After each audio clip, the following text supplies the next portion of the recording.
apartment houses all around.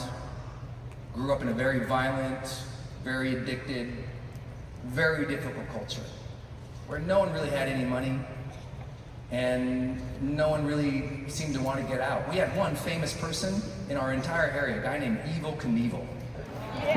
He's from Viewmont, my hometown. He was the only one who seemed to want to get out of there. He wanted to kill himself, but you know, he was jumping over things and doing. But I think, you know, I took that picture right on my couch, the year after my car accident. I went back to where I grew up because I wanted to rewire my brain, because I'd been reading all these books about your thoughts dictate the future, and I realized my thoughts sucked. My thoughts were trapped in my past and where I was from. And here's how you know.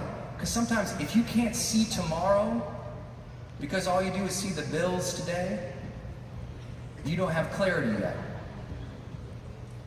Sometimes all you see is what's in front of you right now or where you came from, and your current competencies are stopping you from having that bigger dream, that bigger vision for you and your family. And so I just tell you, never limit your vision for yourself and your family based on your current circumstances. I don't care how hard it is, how brutal it is, how bad you feel now.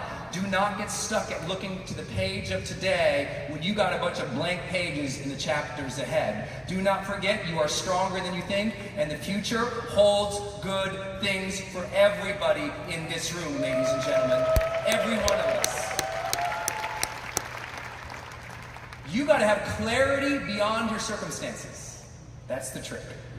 Clarity beyond the circumstances. Because you know what the opposite is you're just trying to survive. Because that's what people do. They focus so much on, I gotta survive now, I gotta survive now. They got no dream that pulls them forward each day. And so they keep getting trapped in the distractions of today. Because listen, you know when distractions always win? When you're just trying to survive. That's when it happens. Well, I got enough to get by, I can survive. I grew up in a town where anyone could survive on anything. That ultimately became my problem. I was like, I'm fine with just a burrito once in a while.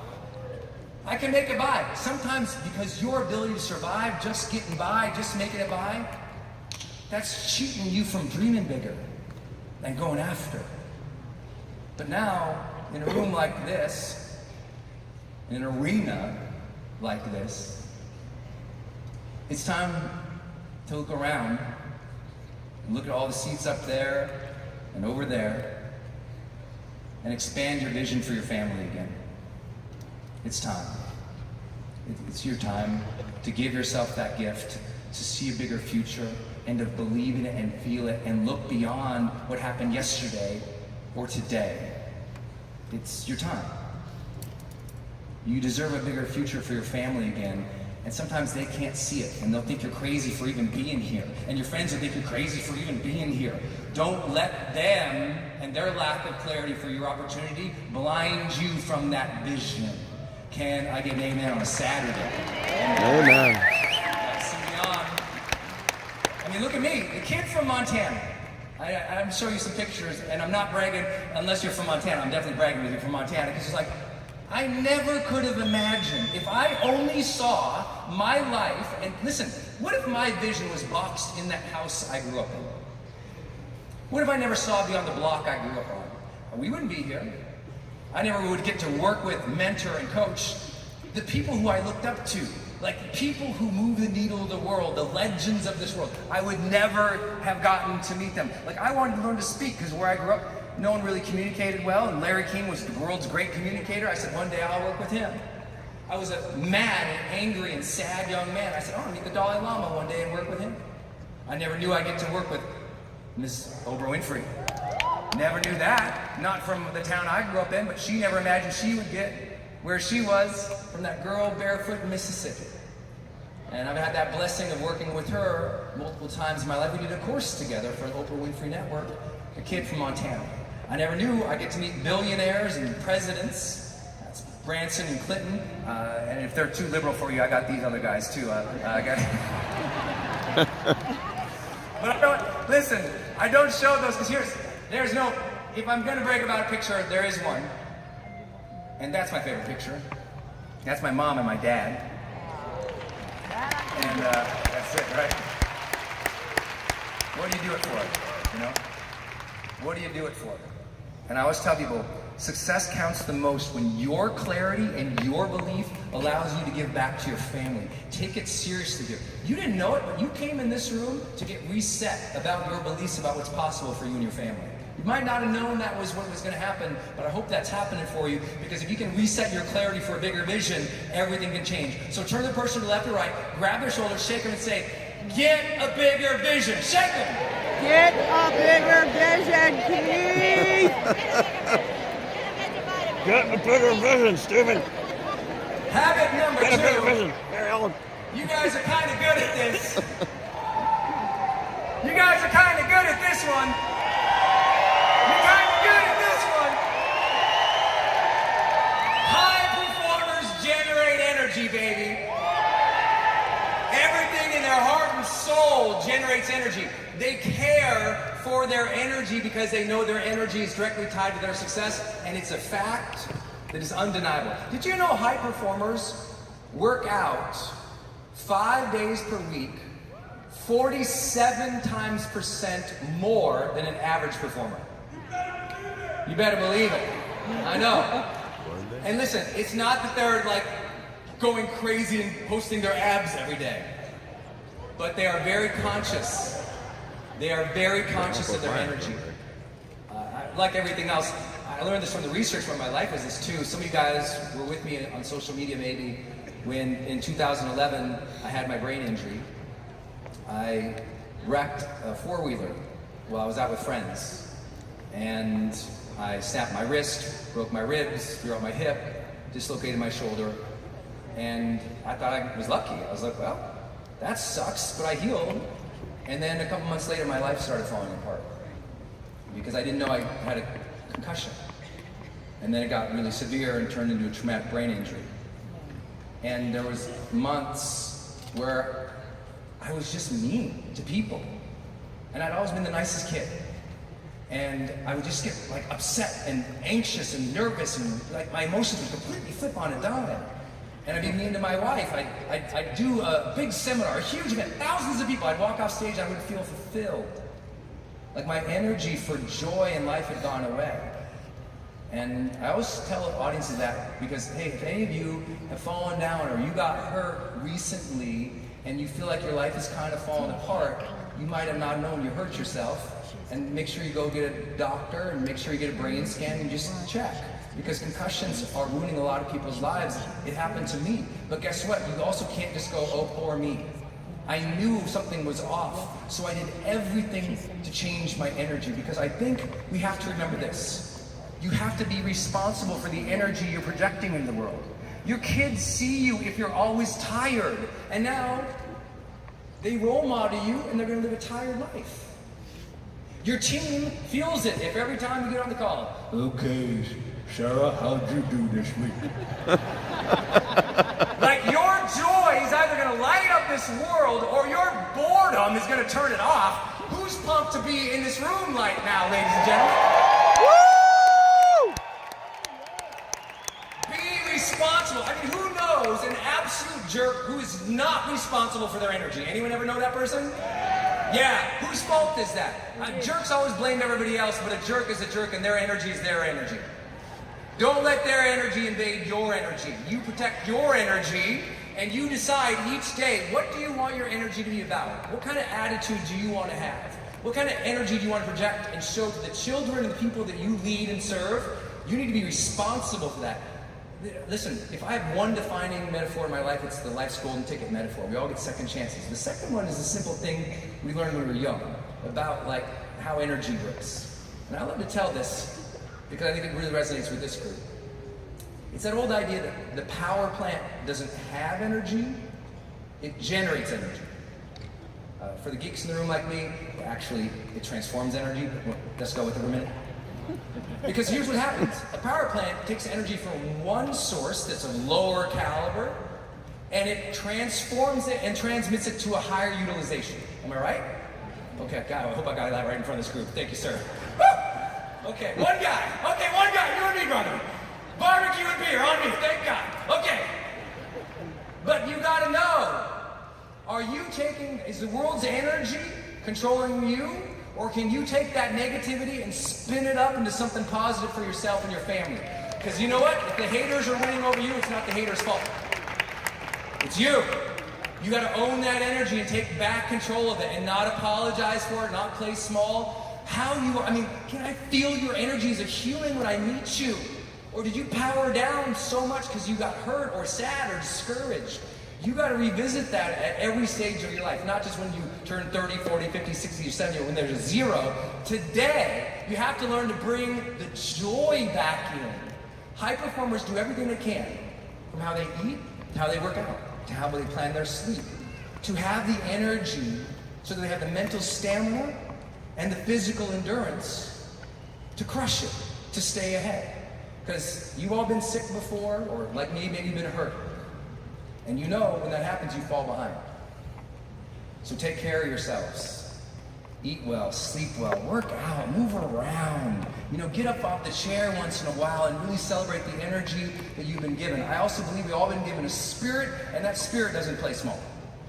Right? Just because it's in a smaller vessel doesn't mean that we can't expand. And your energy should be expanding if you want to grow this business. Can I get an amen on a Saturday, ladies and gentlemen? That's all. You got to protect your energy and grow your energy. Habit number 3, high performers raise necessity.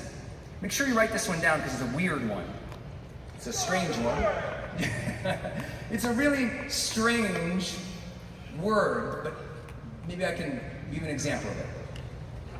High performers intellectually and mentally raise the necessity for success. In other words, they tell themselves, it is necessary that I succeed here. And it's not like a preference, it's real in their body. It's like, it's necessary I get ahead now.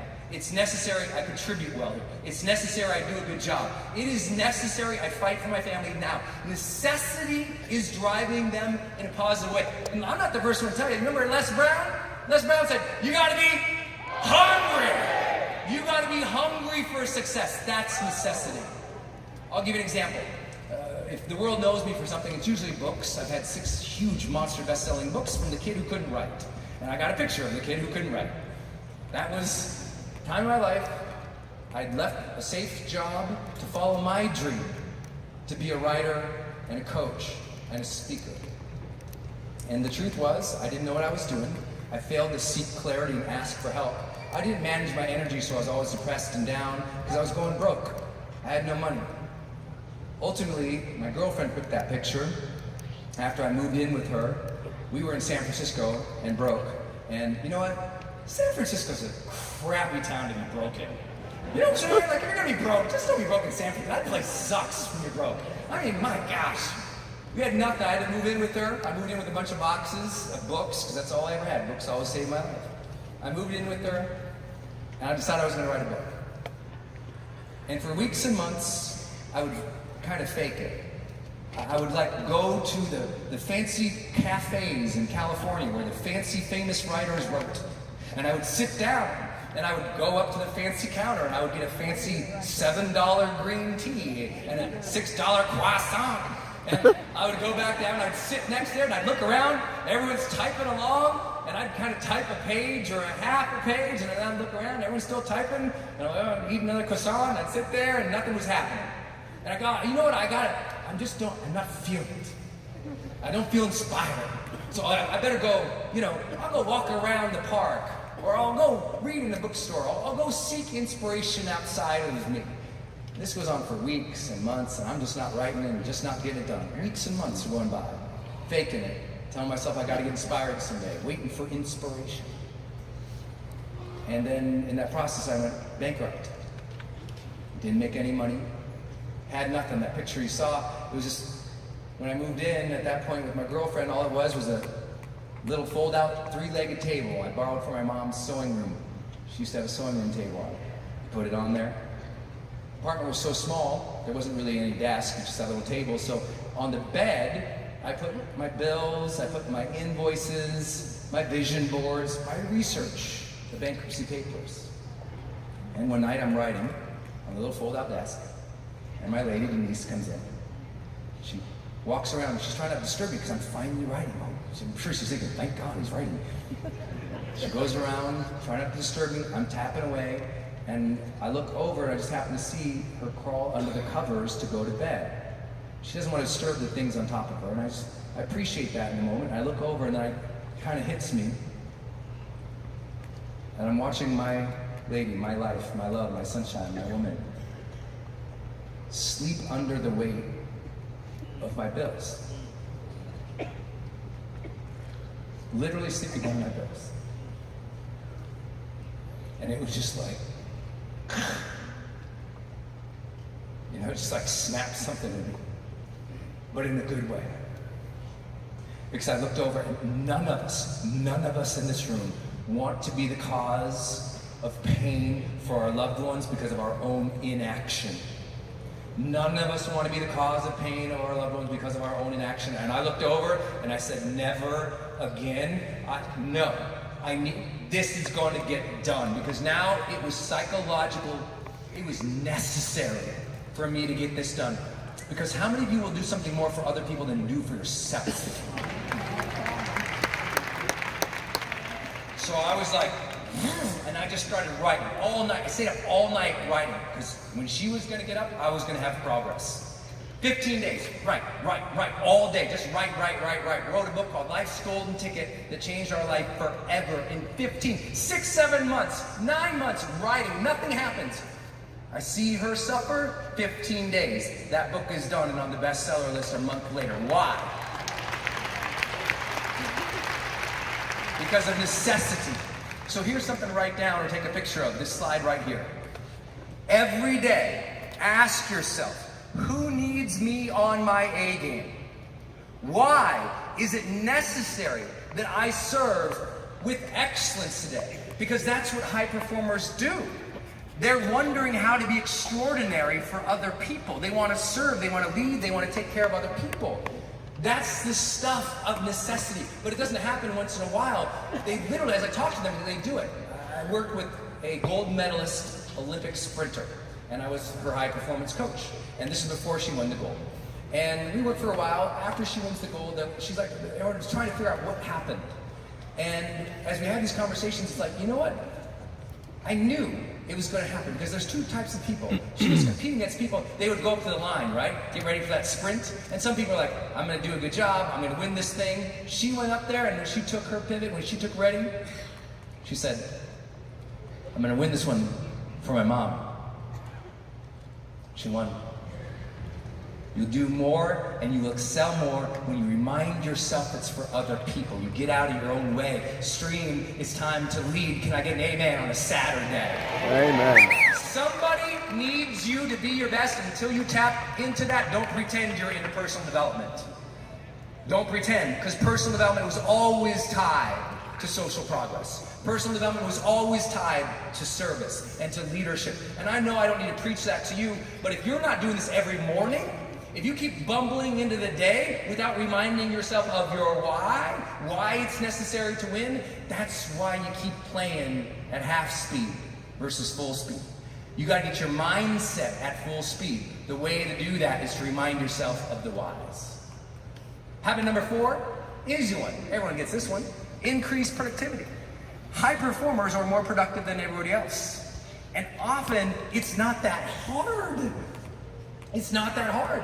I mean, listen to this. This is a crazy statistic. Did you know the average American watches 4 hours of television a day? 4 hours of television. Listen, that doesn't mean the TV is on for 4 hours. They watch 4 hours. Now, I'm not a super smart guy, but I ran the math on this. Did you know if you're distracted, maybe TV's not your thing, maybe it's the computer or the app or the Instagram or whatever, and most people, they are losing 4 hours a day just being disorganized, not prepared, not focusing on the things that matter. But listen to the stat. 4 hours a day. Over the average adult lifespan, let's just call it in television. If you watch 4 hours of television a day, over the average lifespan of the human in North America, that means you were in front of that tube 13 years. 13 years of your life at television. And by the way, 13 years, 24/7, every minute, every second of the day. That's what 4 hours costs you. And listen, as I told you even earlier, 20 minutes lost every single day over the course of the year, that adds up to a little over 2 weeks, 24/7, every second of the day. You got more time. People say, Brendon, I don't have time. I go, no, you don't have a good enough reason to use your time well. Brendon, I ain't got no time. No, you don't have a good enough reason to use your time well yet, because when you take life seriously, when you got someone who needs you, time management is not the problem. But here's what high performers do uniquely to increase their productivity. They focus on something we call PQO. PQO. It stands for prolific quality output. I didn't understand this one first when we did the research, but prolific quality output, what does it mean? It means they've identified the major needle-moving activities that moves their life forward or their business forward, and they focus on that most of the week. Now I know you're like, no doubt, Brendon, but no, follow me on this one. Like when you think of a Van Gogh or Beethoven or any prolific sports star or any prolific person even in your industry, what they were doing was they were focused on just a few things, and they did that with greater quality, more prolifically than anybody else. That's why they became great. The science supports it too, and here's the number that really got me. What they've done is they've identified the things they need to be most prolific at, and they do those things 60% of the week. 60%. So 60% of their week is focused on PQO, or what you might call the needle-moving activities, like the big blocks that really matter. 40%, they're still doing administration, you know, taking care of the kid. They're doing whatever they need to do. But 60% of their work week is focused on the things that matter. So what you have to do is go, what matters the most in my career? Is it prospect calls? Is it meeting? Is it knocking on the door? What type of person do you need to talk to get the sale? What should you be doing with most of your week? And you need to reorient your week. 60% of the week focuses on that. You call me in a year and go, Brendon, I just changed my life forever. And the lesson's super simple. You need to identify the outputs that matter the most and obsess about them. Identify the outputs that matter the most and get obsessed about them. Like really obsess on them. I know that makes sense, but you gotta get rid of distraction for doing that. You gotta be focused. You gotta have a bigger dream, and you gotta own that dream. People aren't productive because they haven't owned the dream yet. Once you own the dream, you're productive. So everyone say it with me. I own my dream. I own my dream. Turn to the person next to shake and say, you own your dream. If you own your dream, you're producing towards the dream. If you like the dream, you're thinking about the dream. If you own the dream, you're producing towards the dream. If you like the dream, you think about the dream. High performers increase productivity by getting the things that matter the most done, right? It's that old thing. The main thing is to keep the main thing the main thing. There you go. Habit number 5, they develop influence. You're so good at this. Leading each other, supporting each other, cheering each other on. They develop influence intentionally and purposefully, and you can tell about it. It matters to them. And you got to do that more often, more intentionally. This is a group of leaders here, but I bet I could predict exactly why you became influential in your life. Matter of fact, unless the science is wrong, I can tell you exactly why every person who was influenced in your life was that way. And test me on this. Let's see if we get this right. Think of somebody who is the most positively influential person in your life. The most positively influential person in your life. They did one of 3 things to have that influence with you, or all 3 things. So leaders, write this down. There's only 3 things in influence. Once you understand and wield them intentionally, you change lives and you're a better leader. There's only 3 things. And I bet this person who influenced you well did them. The first part of influence is you have to teach people how to think. Like that person you thought of a minute ago, they taught you how to think. They taught you how to think about yourself or your family or other people or the world. Listen. associates, you must now learn to tell people how to think more often or invite them to share how they're thinking more often. Right? One of the most successful books of all time is a book called Think and Grow Rich. What was the first word? Think. That book is one of the most successful books in the world because it taught people how to think. You've got to do that on purpose. If there's anything I actually shared up here that resonated or had any influence, it's because I was sharing think like this. Think about your mortality. Think about your second chances. Think about your family. Think about who needs you on your A game. It's all about teaching people how to think. You just need to do it more often, consistently as a leader. The second thing I bet they did, they challenged you. They challenged you. Who had somebody challenge you to become a better person? Yeah, that person had the greatest influence with you. You now have to challenge the people around you. Don't let them play small. Don't let them make excuses. Don't let them just get by or go through the motions. Say, hey, young man, hey, woman, I know you got more in you. What do you need some help with? I know you got more in you. What's your dream? What do you want to make happen? You can do that for other people. Leaders challenge others, and you got to do it. The third thing to develop influence, they role modeled the way. They role modeled that way. They showed up, they were the example. It's all the people we had up here who were so extraordinary. They were the role models, they were getting it done. You gotta be the role model for other people. The kids are watching. Your team is watching. You gotta be the role model. For me, my role model was my dad. It was that picture I showed you earlier. I love that picture because that would be the last seminar of mine my dad ever came to. He would pass away to acute myeloid leukemia in 2009. And that was my first big event he came to. We brought the whole theater thing to life, and he was there, he showed up. You know, the old gunnery sergeant, did 3 tours in Vietnam, 22 years as a Marine. He'd be there at 5 a.m., first guy. 5 a.m., he would carry those boxes, he'd organize the team. He was so happy he was so happy and proud. And I say, you know one of the greatest gifts you ever get to give your family or the people who had influence on you? Let them see you living your dream.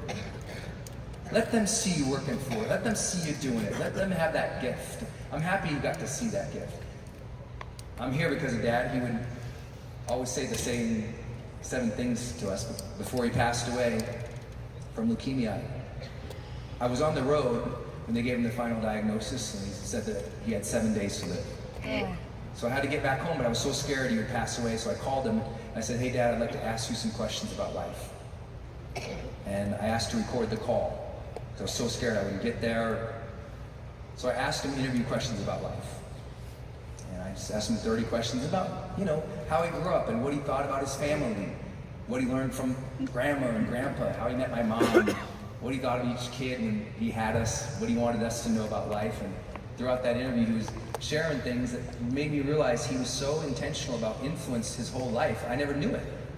Because he'd say things during the interview he was always saying to us. He said the same 7 things, maybe not in an order, but throughout our life. And listen, because whether you like me or don't like me or know me or don't know me, if all I ever could do is pass on my dad's stuff, I'd be super happy about that.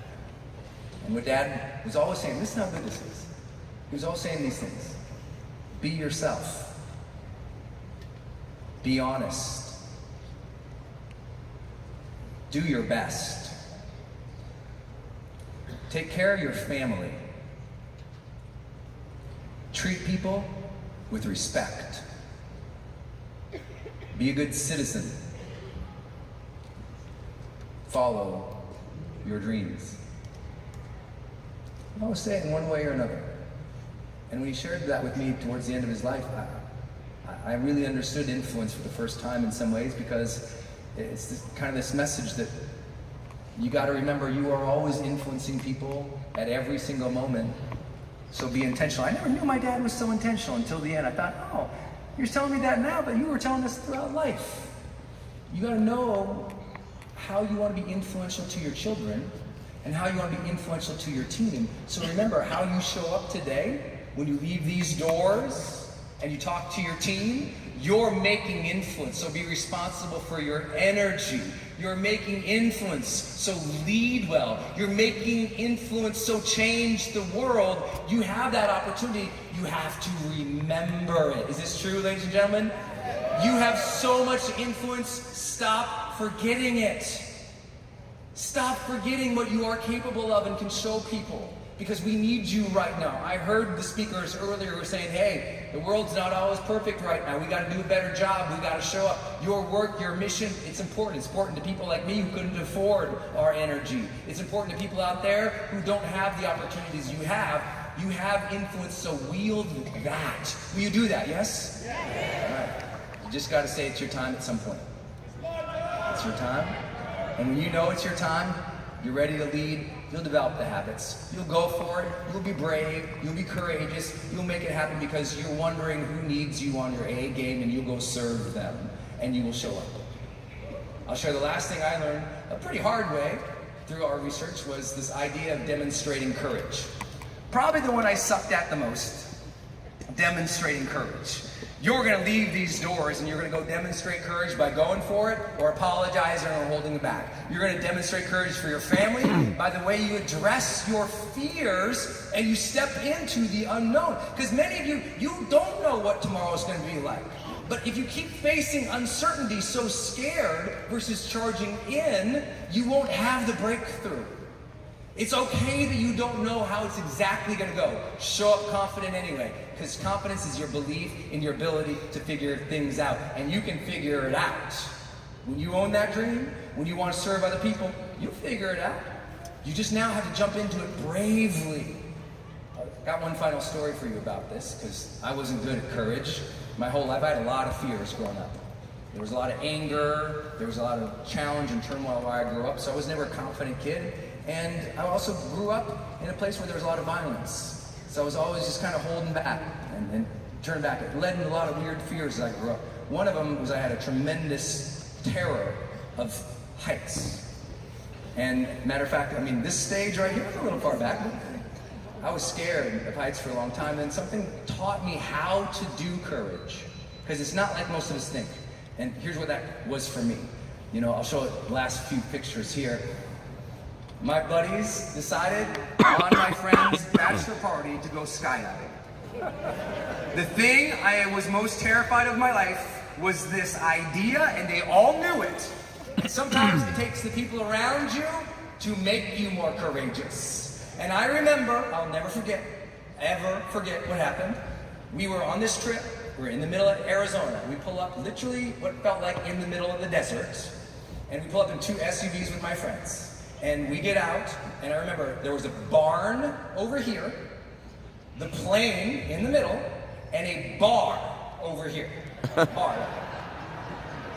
And I said, I am not doing this until I see which building the pilot comes out of. Luckily, he came out of the bar, and he walked up to us, and it was kind of a rickety-looking plane. And he takes us in the bar, and he sits us down, and he says, okay, guys, here's what's going to happen. And he starts walking us through. They play a video, he's explaining everything and demonstrating everything, but I am so terrified I can't even hear. I'm shaking my leg, I'm looking around, I'm telling my friend, I think I'm going to sit there, I'm kind of feeling sick, I don't think I can do this. You know, every excuse possible. You can even see, look at this picture. My friends are so excited, look at the face I have. We're about to do what? I remember we hop into the plane, and the plane takes off. Now the plane doesn't have a back door, just a big hole cut in the back of the plane. Takes off, that kind of thing. And I remember this picture. This is like maybe 5,000 feet in the air. We're going to go to 15,000 feet and then jump out. Now, 2 things about this picture. One, if you know me, that's the fakest smile in the history of fake smile. I'm mortified. I'm mortified. The guy sitting to my right, he's going to be the guy who saves my life. We're going to jump tandem. He's going to strap to my back, and we're going to jump out, and he's going to make sure we're not going to die. The guy on my left, I'm not sure, but I think he's high. I don't know who he is. And I remember we get up a little higher. It's like 10,000 feet. The plane's like... And we get up to like 12,000 feet. Like getting really loud, getting scarier. We get up to 15,000 feet, and the plane goes. And all of a sudden, we're gonna go like this. My friends who are sitting on a bench across from me, we go, my friends start sliding down.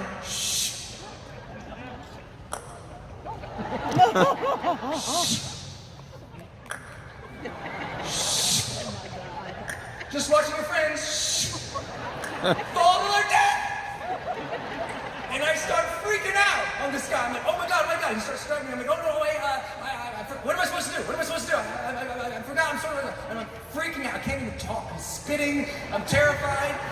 And he wouldn't answer me. I'm like, well, no, I don't know what I'm supposed to do. He's like, hey man, you'll be okay. I'm like, are you high? I thought he was high. And he goes, look, 5,000, pull. 5,000, pull. And what he's motioning towards is this big wristwatch called an altimeter that he's put on my wrist. And when it says 5,000, that means I'm supposed to pull this little orange, like tennis ball, and it will just, release the chute and hopefully save my life. So I'm like, 5,000 pull, I can do that. 5,000 pull, I can do that. Come on, Brendon, you've been through personal development. Get motivated here.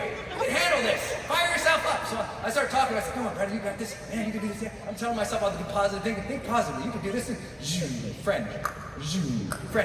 We get it. And he goes, we're going next. I'm like, I can do this. I've been to Tony Robbins. I know what to do. So we get to that. The plane goes, and we start sliding down. As we're sliding down the door, I'm like, yes. We get to the door. I'm confident. I'm ready to jump out. And he goes, 1. I go, oh.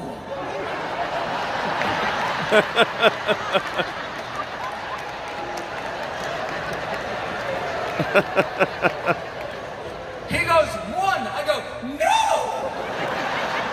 He goes, 2. I go, no. He goes, 3. I go, no. And he throws me out of this thing.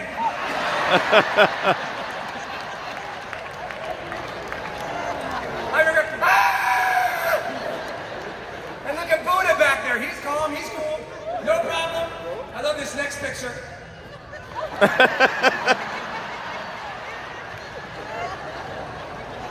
I'm like screaming through my legs. Looks like I pooped my pants. None of your business. And then you are falling 200 miles an hour. 150 to 200 miles. You are falling. And I remember the wind. It's so incredibly loud, and of course you don't hear the wind because you're screaming. And I'm screaming at the top of my lungs, and then something goes wrong. Can you see it? Look. I'll zoom in. You see? Oh yeah, exactly, yeah. 1, the hair is being ripped from my body. This is wrong, people. Not a big deal, but that little thing on my goggles snaps. Not a big deal unless you're falling 180 miles an hour, because I'm like, it doesn't snap. And then it catches wind. And I'm screaming at the top of my lungs. I forget what I'm supposed to do. So Buddha points down the ground like, hey, kid, do something. And I'm like, I'm getting my head drilled through. I forget what I'm supposed to do, so like any good coach, he goes to give me a nice little reminder, and he goes to grab my hand and show me the wristwatch for 5,000 feet. But of course, I'm screaming like Gumby and have my head drilled through, so I won't miss. So when he grabs my hand, I don't feel it, and my hand catches wind.